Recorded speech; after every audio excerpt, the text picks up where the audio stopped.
आप देख रहे हैं एनडीटीवी राजस्थान। मैं हूं आपके साथ मनीष शर्मा। बुलेटिन की शुरुआत कर लेते हैं बड़ी और दुखद खबर के साथ। अजमेर से मिल रही है भीषण सड़क हादसा हुआ है। यहां सड़क हादसे में एक स्कूली बच्चे और चालक की मौत हो गई। स्कूल की बाल वाहनी बस और निजी बस में जबरदस्त भिड़ंत हो गई। हादसे में स्कूली बस में सवार 40 बच्चे घायल हो गए हैं, जबकि निजी बस में यात्री सवार थे। बताया जा रहा है कि हादसे के समय जबरदस्त कोहरा छाया हुआ था, इसके चलते दोनों बसों की आमने सामने टक्कर हो गई। सभी घायलों को नजदीक के अस्पताल में पहुंचाया गया है। वहीं क्षेत्रपाल अस्पताल और जवाहरलाल नेहरू अस्पताल कर्मियों ने हादसे के मद्देनजर इंतजामों को दुरुस्त किया है। तो ये बड़ी खबर, दुखद खबर मिल रही है अजमेर से। तस्वीरें आपके सामने।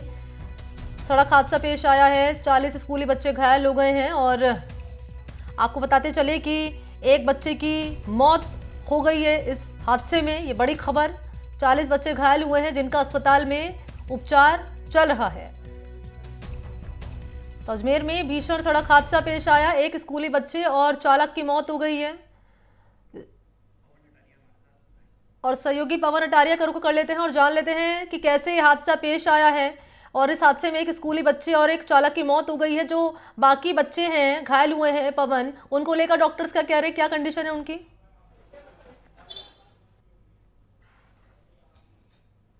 पूरी घटना की जानकारी देता हूं। ये आज सुबह की 8 बजे की घटना है। पुष्कर विधानसभा क्षेत्र के करकेड़ी गांव की ये घटना है, जहां पर एक निजी स्कूल है।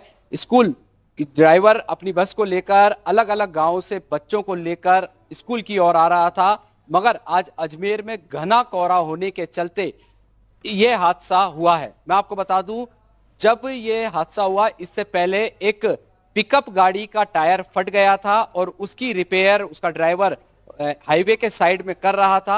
इसी दौरान कोहरे के चलते सामने से आ रही निजी बस और स्कूल बस आमने सामने जा भिड़ी और ये घटना सुबह 8 बजे की बताई जा रही है। हादसे के बाद मौके पर हाहाकार मच गया। सभी ग्रामीण, मौके पर मौजूद लोग, आने जाने वाले वाहन चालक रुक गए और बच्चों को किसी तरीके से बस में निकालने का प्रयास किया गया। जिन बच्चों को भी बस से निकाला गया उन सभी को अजमेर के जवाहरलाल नेहरू अस्पताल लाया गया। इस दौरान बाल वाहिनी बस के ड्राइवर की मौत हो गई है और एक स्कूली छात्र की भी यहां पर दर्दनाक मौत हो गई है। साथ ही साथ एक बच्ची है 15 वर्षीय संगीता, उसकी हालत यहां पर गंभीर बताई जा रही है। हादसे की सूचना के बाद तमाम जनप्रतिनिधि, तमाम जिला प्रशासन, पुलिस अधिकारी मौके पर पहुंचे हैं। अस्पताल में इलाज का, जो बच्चों का इलाज चल रहा है उसका जायजा लिया जा रहा है। जनप्रतिनिधियों का बड़ा गंभीर आरोप है, जब जनप्रतिनिधि अस्पताल पहुंचे तो यहां पर सीटी स्कैन मशीन खराब बताई गई है, अव्यवस्थाओं का यहां पर आलाम है। हालांकि अभी प्रशासनिक अधिकारियों ने माकूल व्यवस्था करने का यहां पर भरोसा दिलाया है। बात कर लेते हैं हम मोहन रावत जी से, जो घटना के वक्त मौके पर पहुंचे थे, किस तरह के हालात थे ये हम उनसे जानकारी ले लेते हैं। आप घटना के वक्त मौके पर पहुंचे हैं, क्या स्थिति देखी मौके पर और यहाँ क्या स्थिति है? निश्चित रूप से पुष्कर विधानसभा क्षेत्र के अमरपुरा करकेड़ी मार्ग पे जो आज ये बहुत ही हुआ है, इस पर हम बहुत गहरे सदमे में हैं। उधर जिस प्रकार स्कूली के साथ में जो गंभीर हादसा हुआ है, इस घने कोहरे की वजह से जो स्कूल बस और निजी बस की भिड़ंत हुई है। एक पिकअप जो पंचर की वजह से वहाँ साइड में थी, उसको बचाने के लिए जो मौके पे सुगनाराम जाट जो स्कूल बस का, उसकी मौके पे मृत्यु हुई है। वहाँ एक बच्चे की मृत्यु हुई है और जो सुमन जाट अभी गंभीर रूप से घायल है। कोशिश करते हैं, 1 मिनट में रोकना चाहूंगा। यहाँ पर जिला कलेक्टर शायद यहाँ से जा रही है, 1 मिनट प्रशासनिक अधिकारियों से बात करने की कोशिश करता हूं मैं। यहाँ पर किस तरीके का यह हादसा हुआ है, जिला कलेक्टर भी यहाँ पर हमारे साथ मौजूद हैं।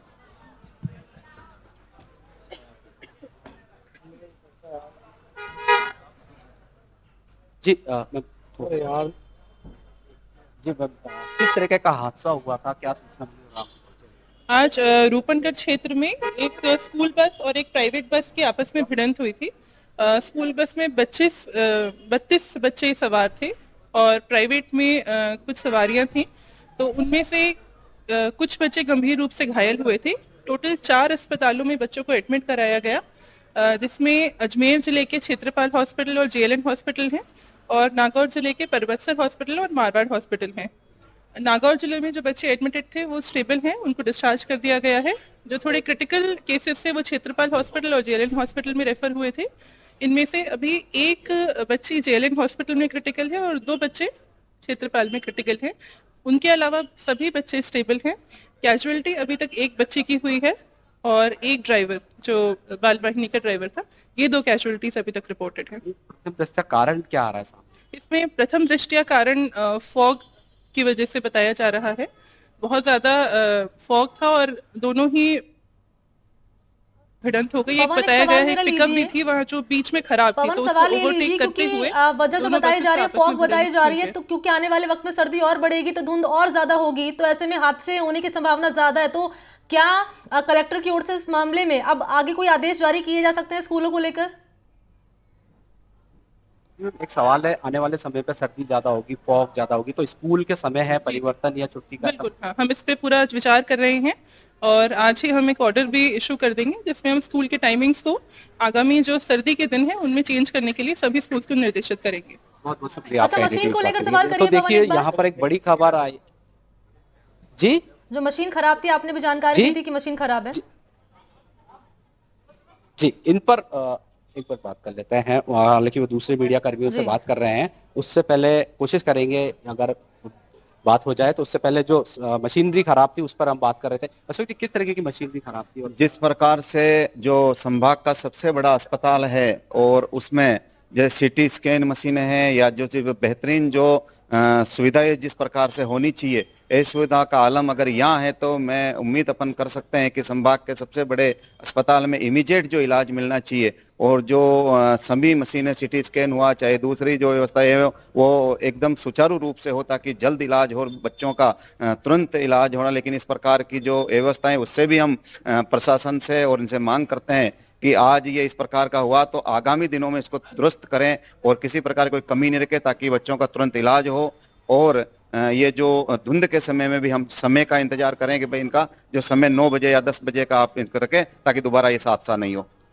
कोशिश करते हैं जिला कलेक्टर से बात करने की, किस तरीके से ये हादसा हुआ है और जो मशीनरी खराब थी उस पर क्या कहना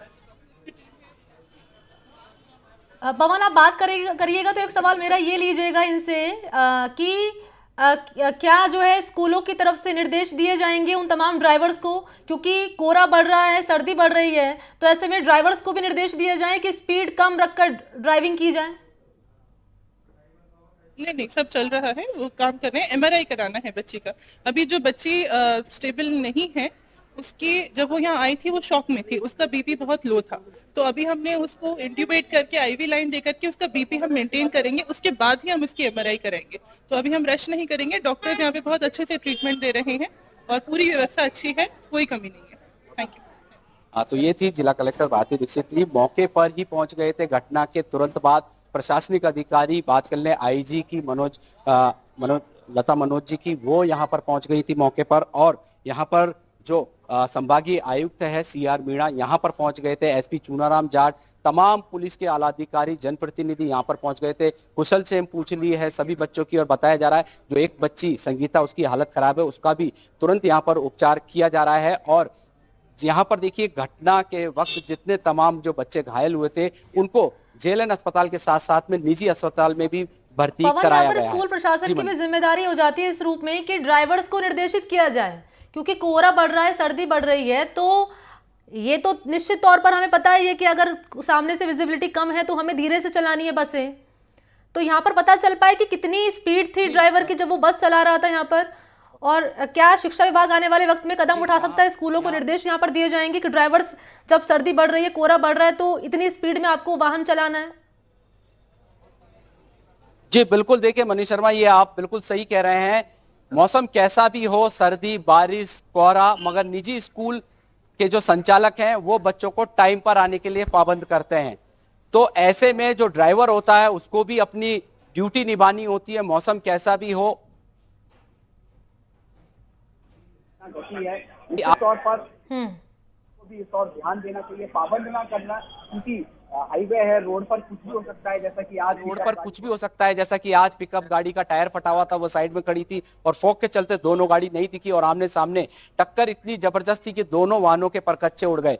और वहां पर जेसीबी बुलाई गई बच्चों को और दोनों बसों को अलग अलग करने के लिए। तो इस तरीके का जो दर्दनाक हादसा है, कहीं ना कहीं निजी स्कूल और गवर्नमेंट स्कूल के जो संचालक हैं उनको थोड़ा सा कॉपरेट करना होगा।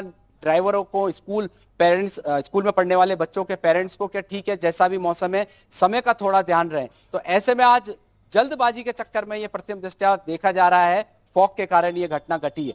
हमारे साथ में एक अधिवक्ता भी है, ये प्रत्याशी भी हैं पुष्कर विधानसभा से, इनसे बात कर लेते हैं। जैसा कि जिला कलेक्टर ने तो निश्चित कर दिया है कि आज ही ऑर्डर जारी कर देंगे स्कूल का टाइम चेंज करने के लिए। वकील साहब, जैसा है कि निजी स्कूल वाले फटाफट दौड़ाते हैं, तो क्या रहना चाहिए? निश्चित रूप से इनको, जो निजी स्कूल और इनको स्टाफ को, ड्राइवरों को, और बिल्कुल इनको निर्देश देने चाहिए कि जिस प्रकार अभी कोहरे का जो फॉग का जो समय चल रहा है उसमें आप जल्दबाजी नहीं करें, स्पीड का ध्यान रखें और जो टाइमिंग है वो 9 या 10 बजे का किया जाए, जिससे ये इस प्रकार का दोबारा हादसा नहीं हो। इस प्रकार की सावधानियां बरतनी चाहिए। बहुत बहुत धन्यवाद। हमारे साथ में एडिशनल एसपी महमूद खान जी भी जुड़ गए हैं, उनसे जानकारी ले लेते हैं किस तरीके का ये घटना थी, मौके पर आप आए। सर थोड़ा सा। जी सर, किस तरीके की? देखिए, घटनाक्रम के संबंध में तो आला अधिकारी, हमारे कलेक्टर साहब, एसपी साहब, कमिश्नर साहब, सभी लोग बता चुके हैं, इसलिए मेरी कोई आवश्यकता नहीं है। और चूंकि जनप्रतिनिधियों ने भी इसके बारे में कहा है, इसके बारे में हमारा इतना ही कहता है कि जेएलएन अस्पताल और यहाँ के जितने अस्पतालों में ये घायल होकर पहुंचे हैं उन सब के लिए हमारी, आप देख रहे होंगे डिप्टी साहब, हमारे साहिबान है का पर्याप्त इंतजाम। वो स्टेबल है और इनका इलाज सुचारू रूप से जारी है। बहुत बहुत शुक्रिया मैम। अच्छा पवन, आपसे मुझे एक जानकारी दरअसल और ये लेनी है। सवाल ये है मेरा कि क्योंकि इस हादसे में एक स्कूली बच्चे की मौत हो गई है और एक चालक की भी मौत हो गई है और एक बच्चे की हालत गंभीर बताई जा रही है, क्या बच्चे ने मौके पर ही दम तोड़ दिया था या अस्पताल ले जाया गया, भर्ती कराया गया, उस वक्त जो है बच्चे ने दम तोड़ा है? बिल्कुल महमूद खान जी, एक सवाल और है छोटा सा, बाकी उस अस्पताल में चल रहा है। हाँ सर, ये जो घटना घटी है मौके पर ही डेथ हो गई थी दोनों की या उपचार के दौरान? जी जी बिल्कुल, यहाँ पर बताया जा रहा है, जैसा कि प्राप्त जानकारी मिली है कि मौके पर ही बच्चे ने दम तोड़ दिया था और ड्राइवर ने भी मौके पर दम तोड़ दिया था। उनका जो शव है वो राजकीय अस्पताल में जहां ये घटना घटी थी वहीं पर रखा गया है। परिजनों का इंतजार है, जैसी रिपोर्ट आएगी उसके आगे पोस्टमार्टम कर बिल्कुल दर्दनाक हादसा पेश आया है। एक बच्चा और ड्राइवर की मौत हो गई है, 40 बच्चे घायल हुए जिनका अस्पताल में उपचार जारी। शुक्रिया आपका पवन, मेरे साथ जुड़ने के लिए और जानकारी देने के लिए।